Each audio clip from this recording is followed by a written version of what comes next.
Hello friends, तर आपण आलेलो आहो मुंबईमध्ये. तर आपण इथं कशाला आलो होतो? आपण आलो होतो या महाराजांचा बड्डे साजरा करायला, म्हणजे स्वराज बाळाचा.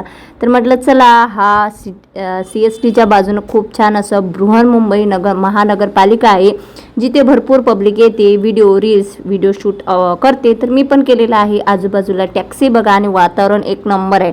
कधी स्वप्नात पण विचार केला नव्हता की आपल्याला मुंबईसुद्धा पाहायला मिळणार आहे.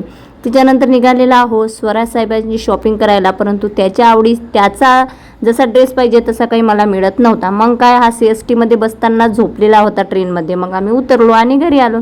घरी आल्यानंतर ही आहे जी शॉपिंग जे स्वराजसाठी केलेली होती. नंतर संध्याकाळ झाली, मग काय केक कट करण्याची वेळ झाली होती. तर स्वराजचं औक्षवंत केलं, त्याच्या बहिणीने वगैरे सर्वांनी औक्षवंत केलं. त्याच्यानंतर आम्ही सेल्फी वगैरे घेतलेले आहे आणि नंतर मस्तपैकी केक कट केला, नंतर पार्टी केली. मग असा गेला आजचा आमचा वाढदिवसाचा दिवस. मुंबई बघितली, भरपूर गिफ्ट घेतली. तर हे आहे आमचे गिफ्ट. आवडल्यास लाईक करा. भेटूया नेक्स्ट व्हिडिओमध्ये. Bye bye.